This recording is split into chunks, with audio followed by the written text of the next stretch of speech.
just a little boy. From season 3, episode 6, we broke no ground. Or did we? Kinda. No, we really didn't. Cause Donna's stacking up some rocks to cover up Dale. Cause Dale's a swimming pool now. Y'all remember from last episode. Speaking of that, man, my boy Jade is up there cooking up a master plan. He got all these addresses and these pieces of paper trying to come up with how to get home through these teleportation trees. And boy looking at him like he crazy, cause I don't know if Jade know about Dale. He got to. He has to. He was there when he went through the tree. And he acting like he don't even remember that. Boyd also tells him there's other trees with bottles on them. Matter of fact, he took one down and they had a message in there that said 1864.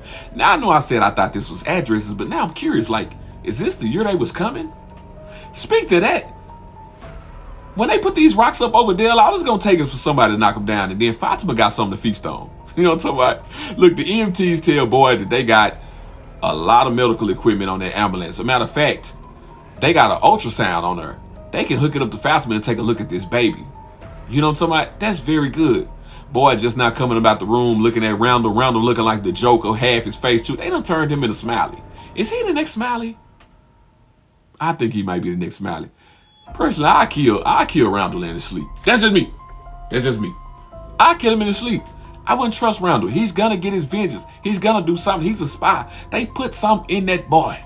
I wouldn't trust Roundel at all. Anyway, Boyd on his way to talk to Ellis and Fatima about using the ultrasound so they can take a look at the baby. And hell no! Fatima and Ellis are having a deep conversation because Ellis wants to tell the people that got some medical skills. I'm not gonna say they doctors, because they not. They let that lady down on their couch like that. You know what I'm talking about? She's not comfortable with telling people. She want to keep it a secret. Maybe it'll pass, because she don't know why she eating dead things and dead people. And I get tired of talking about Fatima doing that every week, but Fatima's a big part of the show right now, because what the hell is going on? What's really going on with her? You know what I'm talking about? I'm seriously curious about this. Because later on in the episode, when they hook up to the ultrasound, they don't find nothing in her. You're not pregnant. Nada. It's zilch, zero inside this woman's stomach. Now I know why Boyd's eyes was looking like that in the preview when he was looking at the ultrasound. There's nothing there. Fatima can't believe it. She like, hey, run it again. She like, it's like an episode of Mario when they find out that the fourth dude they tested is not the daddy. You gotta be lying to me. I didn't sleep with nobody else that week or those 2 weeks. Fatima, there's nothing in your belly. Something is happening. And we might have answers. Because Elgin been going around taking photos of everybody. He want to make a photo book, a collage. I don't know why. I get it. You trying to find things to do. You need to have a role in the show. And I know he has premonitions or visions or whatever he have. But like, Elgin just needs something to do.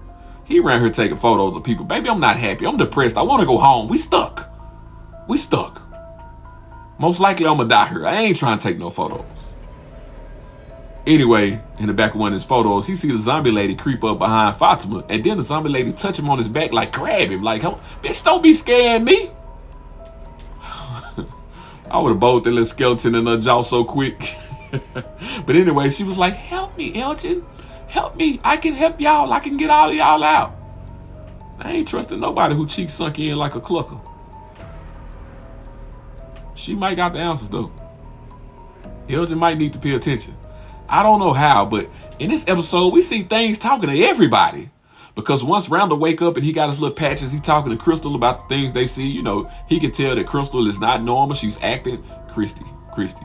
Yeah, you know what I'm saying? He was like, you know, I done seen a whole bunch of stuff. You see even worse, him on the bus. They done put these bandages on the side of his face, tell him he gonna be in pain, but he gonna have a scar. You wanna know how I got these scars? Come on, Joker, baby. Yeah. I would have killed Roundel in his sleep. I would have if I was bored. He should have went out like that. And just let it be a mystery.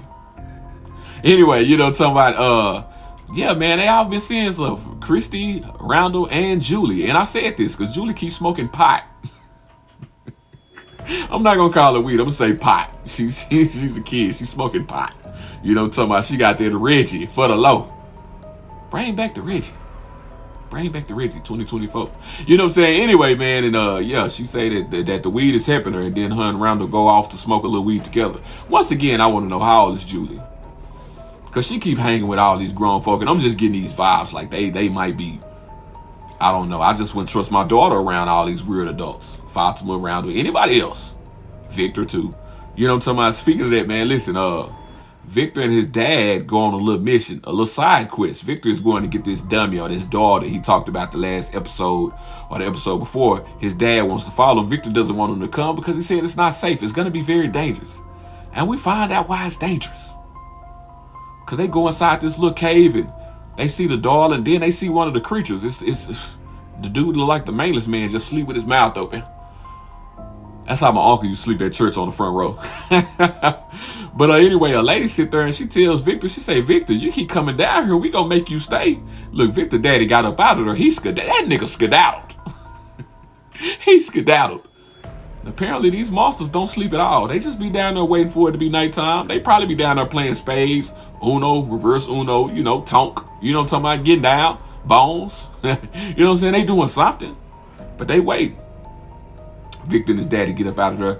Victor takes his daddy to a little place of refuge, a place he says he used to hide as a kid. And his dad sits there and he was like, were you alone? I don't know why, man. Look, Henry keep making me feel sad. Then Henry kept looking at his son like, dang, man, this nigga messed up.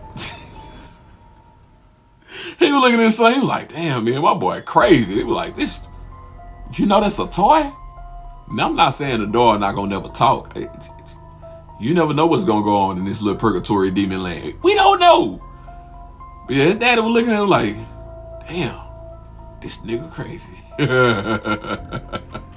Anyway, man, let's get back to the town. Let's get back to Colony House. Anyway, like I said, Donna stacked them rocks up to cover up Dale. It's gonna stink over there. But anyway, Donna stacked them rocks up to cover up Dale. Oh, Kenny right there talking to Donna. He tells her he wants to move in the Colony House. He can't stay where he was staying. He needs to be in the Colony House because he wanted to go help Christy and his ex-girlfriend, and they weren't having it. I think Kenny wanted to join it. Kenny wanted a threesome. Kenny wanted a three-peat. Because Kenny talking to Donna, telling her he'll move in, but he was like, you're not still having those weird sex parties, are you? I told you Colony House was the whole house. I made a post on Facebook the other day, and I asked everybody, what y'all think Colony House smell like? It was a lot of interesting comments. Because I know it's thinking her. It's like 40 people just randomly laying and living in just all type of conditions. People hunching and kissing and people getting... It's a whole lot going on. Speaking of that, while Elton up there putting up them photos before he seen Fatima, who is this weird little fat girl that just keep coming? Just the second time I've seen her pop in a scene with somebody. I think she gonna die soon. We ain't never seen her this much in any season. She gonna die soon. I thought she was the fat girl from Miss All That. What happened to her? What happened to her? She was playing on Steve Harvey's show too.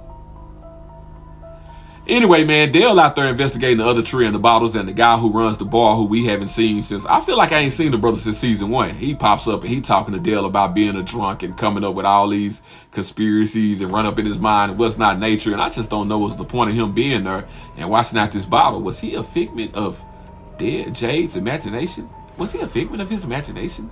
Because he was just really talking down on somebody who was really trying to do something. Is he an op? Is he a part of the town, of the community? Is he somebody that we cannot trust? I need to write him down on my list. Him, the weird fat girl, Donna. It's a few people that I think might be operatives that I would not trust. Anyway, Tabitha has this vision of these little girls. They pop up on her while she in the house. Tabitha done freaked out and folded up. She needed to. Because Tabitha was really tripping when her and Jim got into that big argument early in the episode. Now, don't at me. All I said was women's. Baby had tapped out and tried to leave that man. And then he tapped out and tried to leave his kids to go save me. Ain't love funny? Take me off. Brand, ain't it? Listen. But anyway, man, luckily, I don't know why I done forgot the little boy name. God, dog, it's an E. It's an E. You know, somebody, he go up there to save his mom. Like, did you see the little girls again? Yes, she saw the little girls. She saw the creepy, weird little girls. They were there. It was 3 of them this time. I think last time it was 2. But if they are the same girls that are inside the little cave or whatever, I think it might be like, how many was it? Was like 5 or 6 of them in total? 7, and they needed little E-Man to be number 8 or something in the group. I don't quite remember what it was. But anyway, man, Tabitha started having flashbacks later on in the episode. And she realized that she remembers some things about this town, some nightmares that she had as a little girl. And she thinks that Miranda, which was Victor's mother, wasn't the first one to see stuff about this town before coming here. She thinks she might have too, but I got a theory about that. Is Tabitha's Victor's sister? That could be. Now I don't know, because Tabitha clearly has a Spanish accent. Like Tabitha is clearly like, I think in real life she's like Brazilian or something like that. I don't know, but Victor's a regular white guy. But if something happened to Tabitha when she was a little kid and she got out, and let's just say she ended up with a Spanish family and she developed that accent, maybe, I don't know.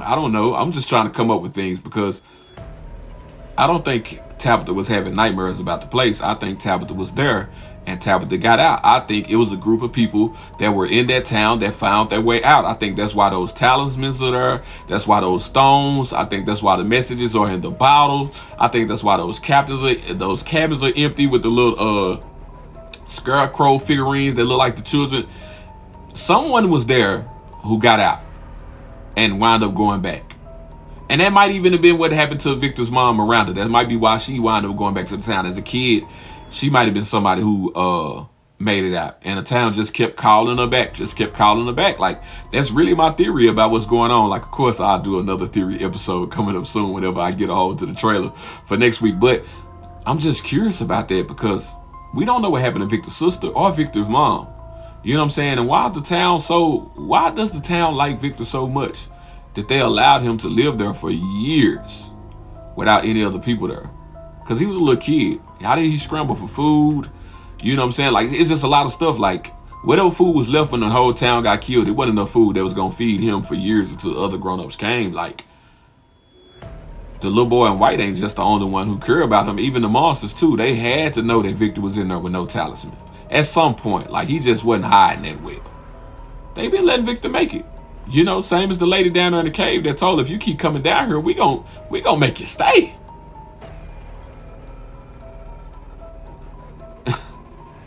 That's just my thinking about this episode. But yeah, back to Kenny talking about all those sex parties they had